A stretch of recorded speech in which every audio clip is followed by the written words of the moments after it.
información. La situación de orden público en el país es muy delicada.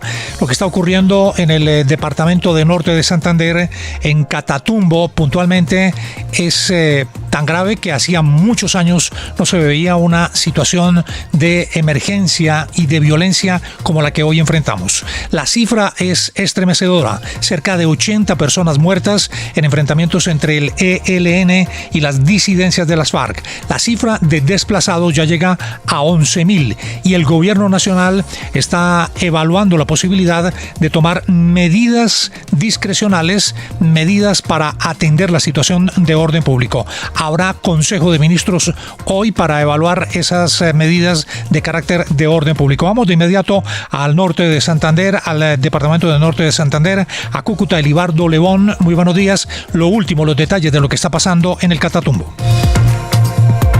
William, muy buenos días. Sí, señor, es dantesca las imágenes que se han conocido en los últimos días de la difícil situación humanitaria y de orden público que está generando decenas de afectaciones, como usted bien lo señalaba, en temas de muertes, desplazamientos, personas confinadas. Ayer se conocía que por lo menos 25 niños están confinados en varios municipios que no han podido ser evacuados. Sin embargo, en medio del miedo, los líderes sociales han levantado su voz y le han solicitado a los dos grupos armados que cesen las hostilidades, que cesen la guerra y no derramen más sangre, porque han señalado es esta la crisis humanitaria más grave en la historia del Catatumbo. Por las dolorosas consecuencias que ha dejado la confrontación armada esta semana, el territorio ha sufrido un número indeterminado de personas asesinadas, heridas, retenidas, confinadas y familias desplazadas. De igual forma, se teme que el fenómeno de desplazamiento aumente minuto a minuto. La última cifra consolidada da cuenta de por lo menos 11.000 personas desplazadas. Sin embargo, se ha conocido de forma extraoficial, porque siguen llegando vehículos desde diferentes puntos del departamento, que esté por encima de las 13.000. 8.000 de ellas están aquí en la ciudad de Cúcuta, como lo ha confirmado Luis Fernando Niño, alto consejero para la paz. Realmente la cifra rondea hacia las 9.000 personas en este momento en refugios en todas estas zonas. El escenario es que va a aumentar en los próximos 2 días, porque la confrontación y lo que acabamos de recibir de información es que las persecuciones se van a seguir dando y van a seguir saliendo las personas. Y ese es el temor, William. Van a continuar los enfrentamientos, van a continuar los asesinatos, por ende también el fenómeno de desplazamiento tiende a aumentarse. Pero en medio de toda esta situación, las Madres del Catatumbo, la asociación de mujeres que han sido víctimas de la guerra en el Catatumbo, están realizando acciones titánicas para evacuar la mayor cantidad de niños y menores de edad de la región del Catatumbo, para que no sean objeto de la violencia y tampoco del fenómeno de reclutamiento. Sí, gracias a Dios hemos podido traer con algunos profesores, algunas fundaciones que están allí de niños, poder sacar a todos estos jóvenes, porque me preocupa que se llegue ya, pues como usted mismo está viendo, ya hay enfrentamientos y nos preocupan que estos jóvenes de pronto sean llevados allí a la fila o que pierdan su vida en toda esta situación que está pasando en el territorio. En la región, William, hay mucha expectativa ante esa declaratoria de estado de conmoción interior y se espera conocer cuáles serán los alcances y por ende el impacto que tendrá en la región estas decisiones que tome el gobierno nacional. Eduardo, gracias. Conmoción interior o emergencia económica son dos de las medidas excepcionales que evalúa a esta hora el gobierno nacional. Hay que recordar que la cifra llega a 80 muertos. El ELN ha desatado una verdadera batalla por el control del Catatumbo e intenta sacar a sangre y fuego a las disidencias de las FARC de esa región del país. Vamos a ir a Santander, porque allí también hay efectos de lo que está pasando en Norte de Santander. La gobernación de Santander ha puesto en marcha un plan de contingencia ante la posible llegada de desplazados por la violencia, que, como ya escuchábamos, llega casi a 13.000 el número de personas que han tenido que salir de sus regiones. En Bucaramanga, Nelson Zipagauta, buen día. William, muy buenos días. Y es que la situación se ha venido complicando, según lo dicen las mismas autoridades, con todo lo que está presentándose en el vecino país. Por eso se ha activado un plan de contingencia. La preocupación, dicen, es que en estos momentos la alcaldía de Bucaramanga, a través del mandatario Jaime Andrés Beltrán, ha señalado que no hay recursos para atender a la población migrante que llegue a la ciudad. Sin embargo, se están haciendo controles migratorios. Hay una barrera, especie de filtro que se está haciendo especialmente en el kilómetro 12 de la vía que conecta desde Bucaramanga hacia la capital santandereana. La idea es que lleguen las personas que estén debidamente documentadas. De lo contrario, serán devueltas a su país y de igual forma si presentan algún tipo de antecedente penal o judicial. Pero la situación no solo es exclusiva de lo que pasa en Santander y el norte de Santander. Las disidencias de las FARC también se enfrentan con el ELN, el departamento del Guaviare. La cifra allí también es bastante preocupante. Se habla de al menos 20 muertos. Jessica Salgado, los detalles en Villavicencio. Buen día. William, buenos días. Camilo Castaño, alcalde de Calamar Guaviare, hizo un llamado al gobierno nacional para que les brinde apoyo para enfrentar la crítica situación de violencia que enfrenta su municipio tras los recientes enfrentamientos entre dos facciones de las disidencias de las FARC lideradas por alias Iván Mordisco y alias Calarcá. Los combates en esta zona rural, específicamente en la vereda de Miravalle, dejaron un saldo de más de 20 muertos y al menos 15 heridos. Pues el llamado al gobierno nacional y a todas las autoridades para que centren su atención, nos ayuden, apoyen este territorio que tanto lo necesita y que nos ayuden a lograr solucionar esta difícil situación. El apoyo de todas las autoridades que puedan vincularse y que puedan apoyarnos porque realmente estamos en este momento solos. El mandatario municipal también afirmó que el conflicto en esta región no difiere del que afecta a otras zonas críticas del país, como lo que está pasando en el Catatumbo. Por esta razón exigió acciones concretas del gobierno para atender la ola de violencia que se registra en su municipio por enfrentamientos entre las disidencias de las FARC.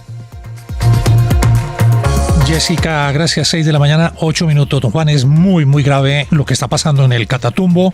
Como vemos, también la situación se ha extendido al departamento del Guaviare. Si sumamos los dos hechos, estamos hablando de al menos 100 muertos.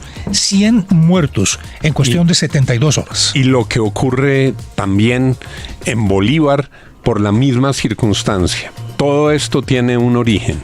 Es lo que le sucede a un país cuando se repliega la fuerza pública, cuando se retira la fuerza pública de territorios donde debe estar presente, cuando la oferta de servicios sociales no llega por cuenta de la ineficacia del Estado y los territorios terminan convertidos en campo de guerra de organizaciones terroristas y criminales por las rentas ilegales. Para que todos nuestros oyentes entiendan qué está pasando, dos organizaciones terroristas armadas al margen de la ley, el ELN y las disidencias de las FARC, se disputan las rentas ilícitas y criminales del segundo emporio cocalero más grande del país. Mientras, en la zona del Catatumbo, el gobierno se tapa los ojos frente a un océano de cultivos ilícitos que ya son superiores a las 30.000 hectáreas. Estas organizaciones a sangre y fuego están buscando controlar lo que valen esos millonarios, multimillonarios recursos. Lo que estamos viendo, cada persona, cada familia, cada tragedia humana en Ocaña, en Cúcuta, donde llegan desplazados, es el producto de un Estado que no fue capaz de garantizar la presencia de las instituciones, que decidió en algunos casos mirar desde el balcón de la comodidad de los discursos retóricos mientras se inundaba de coca el Catatumbo, y hoy ese es el saldo. Terroristas del ELN, terroristas de las disidencias disputándose ese territorio. Pero como esa es una postura que va más allá de lo que ocurre en el Catatumbo, vemos las réplicas en Calamar, vemos las réplicas en Bolívar y vemos las réplicas en muchas zonas del país. Hoy, esas personas que esperaban que el Estado las protegiera y que les diera oportunidades, tienen que salir corriendo, tienen que salir huyendo, dejando todo atrás si quieren salvar sus vidas. En muchos casos, William, cargando ya el luto a cuestas, cargando ya la pena del dolor, de la tragedia de sus padres, de sus hijos, de sus familiares, de sus seres amados que han muerto en esta guerra de criminales. Y el Estado apenas planteando el retorno con toda la fuerza que se requiere para que las instituciones hagan presencia. Hay un detalle que no se nos puede olvidar, don Juan, y que viene a colación perfectamente en este momento.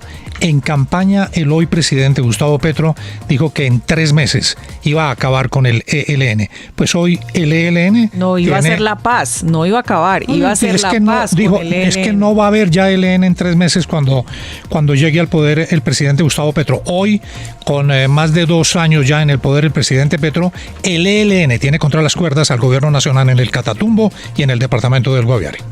Han anunciado desde la fuerza pública que se reforzarán unas brigadas, que habrá unas fuerzas de tarea, en medio de algunas declaraciones que cuando uno las analiza en el contexto de un año han sido vacilantes, que quitan las fuerzas de tarea, que las refuerzan, que las hacen, que no las hacen. Lo cierto es que hoy tenemos un coliseo en Ocaña con más de 3.000 personas que dejaron todo atrás en el comienzo de una emergencia humanitaria. Tenemos en Cúcuta a los habitantes de Cúcuta viendo cómo llegan a sus coliseos y a sus calles personas desplazadas, niños, ancianos, enfermos, y planteando un desafío colosal en materia humanitaria. Ha sido bien importante que la defensora del pueblo se haya puesto al frente de esta situación, que haya acompañado a la gente y que esté ayudando a partir de su misión tan importante a ver cómo se atiende la crisis humanitaria que ha generado este enfrentamiento entre organizaciones terroristas. Nos da gusto y le agradecemos saludarla a esta hora, que esté con nosotros, doctora Iris Marín, defensora del pueblo. Gracias por estar en la FM. Hola Juan, muchísimas gracias a ustedes por la invitación y por abrir los micrófonos de ustedes para poder comunicar esta situación tan delicada en la que nos encontramos. Doctora Iris, qué angustia y qué impotencia la que sentimos desde aquí viendo esta barbarie del enfrentamiento entre el ELN y las disidencias, y la estamos llamando porque usted ha hecho unos llamados, usted ha estado en territorio. ¿Qué les ha pedido, qué les ha exigido, qué les ha reclamado al ELN y a las disidencias de las FARC, doctora Iris? Bueno, aquí vemos una violación muy digamos, generalizada frente al principio de distinción del derecho internacional humanitario. Esto quiere decir que en las guerras los combatientes tienen la obligación de todo tiempo proteger a la población civil y no involucrarla en las hostilidades. Aquí lo que hay es unos enfrentamientos, una escalada de una tensión que se rompió, un pacto de coexistencia que había entre el Frente 33 de las extintas FARC y el ELN. Y el ELN pues ha decidido tomar represalias contra todas las personas que considera que son cercanas a las disidencias de las FARC en varios municipios del Catatumbo, El Tarra, Convención, Tibú, Acarí, bueno, tal vez estoy olvidando alguno, Teorama, y esto ha generado pues que hay unos asesinatos a todas las personas que son consideradas que son cercanas al Frente 33, real o presuntamente, o porque son familiares o porque efectivamente eran del Frente. Esto hace que tengamos pues un número indeterminado de personas asesinadas. Tenemos más o menos unas 60 personas que hasta el día de antier teníamos identificadas que hubieran podido ser asesinadas. Sin embargo, ayer en reuniones con autoridades institucionales vemos cifras que podrían indicar que podrían ser muchas más, pero tampoco sabemos números exactos porque muchas de las personas, aunque algunos cuerpos han sido extraídos, muchos también permanecen en el territorio sin poder ser sacados para realizar las necropsias y la identificación. Esto ha generado un desplazamiento masivo de más de 11.000 personas. Es probable que estemos ante la crisis humanitaria más grande que ha vivido el Catatumbo, y si no una de las más grandes, y pues en el Catatumbo no ha sido una zona pacífica, que ha habido presencia de grupos armados históricamente, masacres, pero tenemos pues ya en solo 4 días que se ha desarrollado esta situación, 11.000 personas desplazadas. Teníamos ayer a las 6:30 de la tarde en Ocaña más de 2.178 núcleos familiares y contando, y probablemente esta mañana lleguen más personas. Esto quiere decir en un cálculo muy conservador, que son más de 4.000 personas, más de 5.000 en Cúcuta, también acá, según los censos de anoche, y 2.500 personas en Tibú. Estas sí todavía no censadas, sino por reportes que nos llegan de las instituciones. Tenemos, señor. Doctora Iris, le quería preguntar por la calificación de estos hechos. Nuestros corresponsales que han estado trabajando todo el fin de semana en Ocaña, en Cúcuta, y que han podido conversar con las personas desplazadas, nos cuentan que hemos retornado a las peores épocas de la barbarie, cuando con lista en mano en algunos municipios llegan a las casas, sacan a las personas de las casas que, como usted nos decía, creen que son favorecedoras o colaboradoras del Frente de las FARC, y los asesinan ahí en presencia de sus familiares y de sus seres queridos, o simplemente se los llevan. Esos casos que en algunas oportunidades han involucrado menores, ¿cómo se califican? Esto es peor que crímenes de guerra. Estos son, cuando involucran menores, crímenes de lesa humanidad. Lo que estamos viendo aquí, doctora Iris, es el retorno a las peores cavernas de la barbarie. Sí, no tengo palabras, porque el crimen de guerra es lo más grave que existe en el derecho internacional, pero aquí vemos además que es una operación sostenida durante 4 días, sistemática, dirigida contra personas de la población civil, sin acceso a ayuda humanitaria. No es fácil el ingreso a la zona, o cuando, por ejemplo, la Defensoría del Pueblo puede ingresar, pero no puede realizar todas las actividades que se necesitan para proteger a la población que está en extremo riesgo. Entonces, sí estamos en una operación sistemática de ataque a la población civil. Es un crimen de guerra. Yo creo que también puede tener elementos de crimen de lesa humanidad por lo sistemático. En estos días escuchaba a Indepaz, y ahorita lo estoy verificando aquí en territorio, que parece una operación concertada, organizada, planeada, simultánea en varios municipios. Y sí, esto de que, digamos, en los últimos años sí vemos que a veces los grupos armados entran a las casas, sacan a la gente y la matan. Aquí la particularidad y la gravedad adicional es que se está haciendo simultáneamente contra decenas de personas en varios municipios, lo que está llevando a una masacre, pues, de un número tan grande de personas en tan pocos días. Y esto efectivamente es algo que además no solía ser un comportamiento propio de las guerrillas. Es reprochable en todos los casos, pero no era la forma de operación tradicional de las guerrillas, y creo que aquí se está consagrando, si es que uno puede usar esa palabra, una actuación que es, pues, bastante cruel, que genera terror en la población. Eso es lo que estamos viendo ayer en el Coliseo de Ocaña, mientras que hablaba tal vez con una autoridad pidiendo alguna ayuda, veía pasar una fila de niños y niños que no eran, no había de 10 años, todos eran menores de 10 años, niños y niñas que pasaban con el ICBF, con bombitas que las sacaban a una parte del Coliseo para jugar. Es una fila enorme de niños y niñas. No sabemos qué están pensando los grupos armados, pero también, que lo que dije ayer, esta situación está en manos de unas pocas personas que la ordenaron, y esas pocas personas pueden también dar la orden de suspenderla de inmediato y permitir el acceso humanitario. Defensora, ¿qué debería hacer el gobierno? Están estudiando hoy la posibilidad de decretar una emergencia social económica, un estado de conmoción interior. Usted, digamos, si se lo pidieran, ¿cuál sería su consejo sobre lo que debería hacer el gobierno en estos momentos? Yo creo que el gobierno tuvo que haber cumplido mejor las alertas tempranas que se emitieron sobre el riesgo del Catatumbo. Yo no sé, y la Defensoría del Pueblo en su momento tendrá que evaluar si aquí se presentan las condiciones para la declaratoria de un estado de emergencia o un estado de conmoción interior.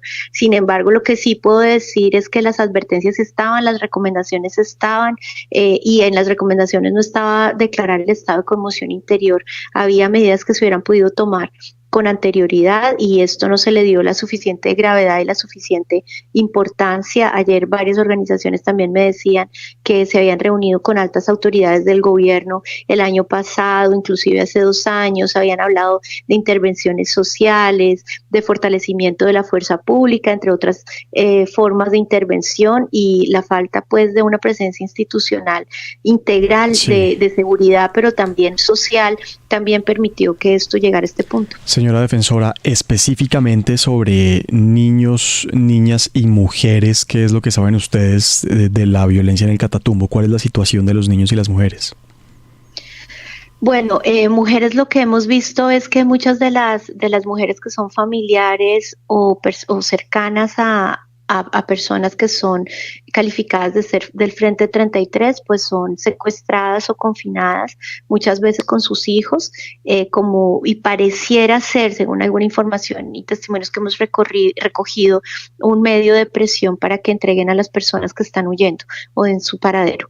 Esa es como la presión. Ayer lo pregunté expresamente en algunas reuniones que tuvimos y esas son las afectaciones que se ven. Pues niños, sobre todo, hay algunos que están teniendo falta de acceso. En general las comunidades, también las comunidades indígenas, quiero decir, el pueblo indígena, el pueblo Yucpa, el pueblo Barí, están en riesgo de desplazamiento o están confinados, y en general la población está empezando a dejar de tener acceso, como no tiene medios de subsistencia y las actividades han cesado en la zona, pues tampoco están empezando a tener riesgo de falta de acceso a alimentos, y quienes están huyendo, incluyendo mujeres y niños que están huyendo, tendrían falta de acceso a alimentos.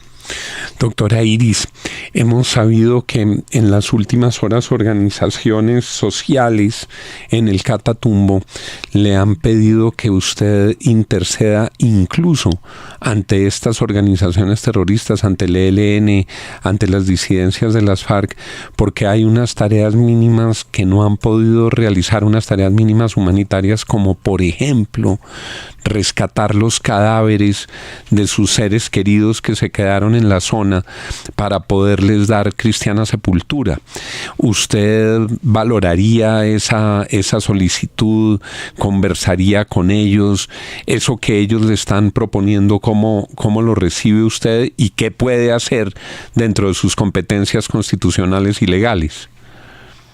Sí, efectivamente. De hecho, entre el viernes y el sábado habíamos mandado comunicaciones a los procesos de paz, tanto del ELN, que sabemos que está suspendido, y el del bloque, el Estado Mayor de los bloques propias de la Defensoría del Pueblo, pidiendo la autorización para acceso humanitario, más que la autorización, que nos permitan hacer el trabajo de protección de la población civil. El día de ayer, adicionalmente, varias organizaciones sociales del Catatumbo, como lo indica usted, hicieron público una carta que me presentaron al mediodía pidiendo que la Defensoría del Pueblo la transmitiera oficialmente a estos grupos, y ya el mismo día de ayer lo hicimos a través de las delegaciones de paz del gobierno con ambos grupos, y pues estamos esperando respuesta.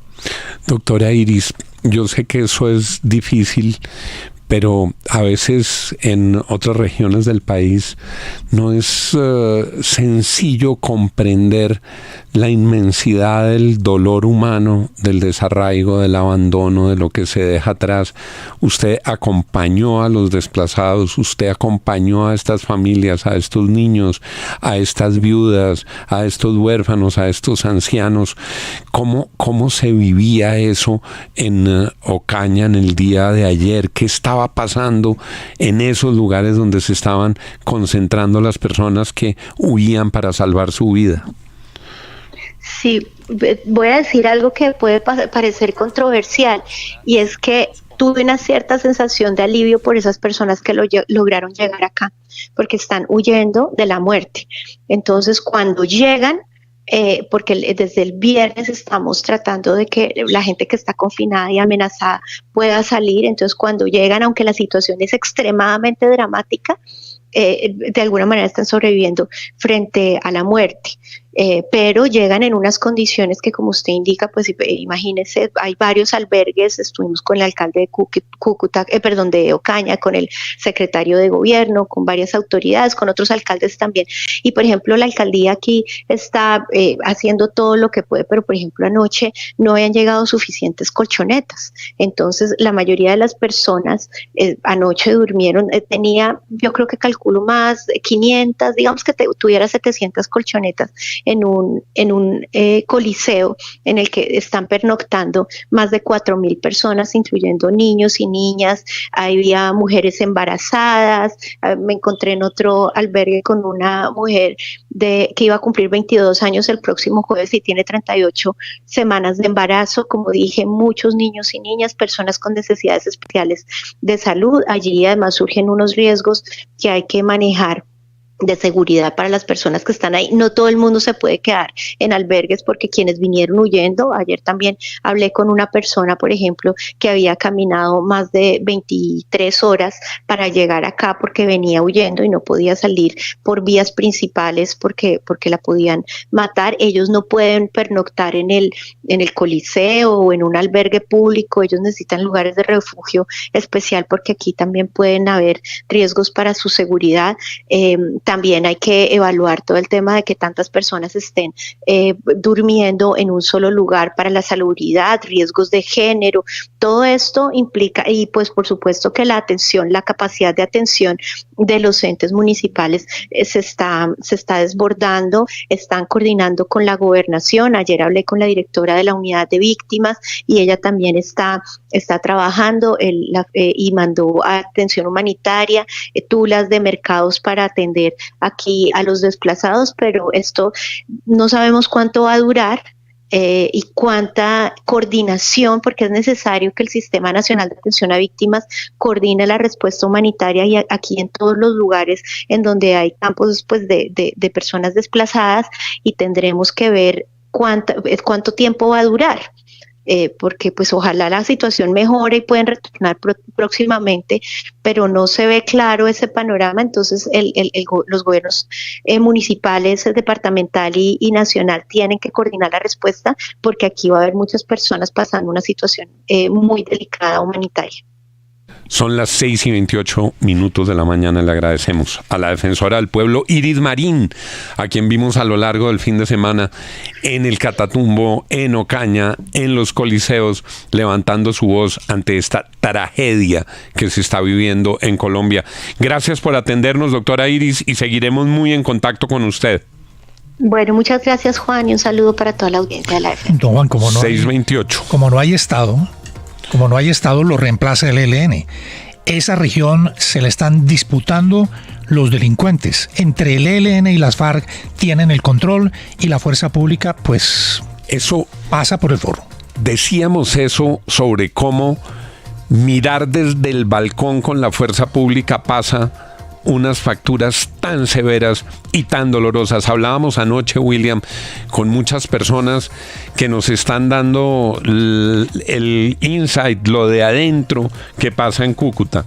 Cúcuta, con todo lo que ha sufrido, hoy tiene que recibir otra vez miles de personas que están en unos coliseos, que requieren de una atención a quienes la vida prácticamente se les estaba acabando, que no estaban saliendo para refugiarse, no, estaban huyendo, porque o si no los matan. ¿Por qué? Porque el Estado despejó esos territorios en la práctica y dejó que las organizaciones terroristas por la renta criminal se los disputara. 6:29. ¿Habrá conmoción interior? Los secretos de Darcy Quinn, la mujer mejor informada de Colombia. Comienza a amanecer y nos preparamos para decir gracias a los que con sus enseñanzas y consejos nos han cuidado durante estos años. Ellos son la generación que lo merece todo. Es hora de las noticias en la FM de RCN. Los secretos de Darcy Quinn en la FM de RCN. 6:30 minutos de la mañana. Doña Darcy Quinn, ante la gravedad, ante la tragedia humanitaria que se está viviendo en el Catatumbo, muchas voces empezaron a decir: presidente, usted tiene que declarar un estado excepcional. Esto con las herramientas ordinarias no se puede decretar. Se sabe que hay una dificultad porque todo esto era previsible, y una declaración como la que acaba de dar la defensora así lo confirma. Les habían dicho, les habían advertido, les dijeron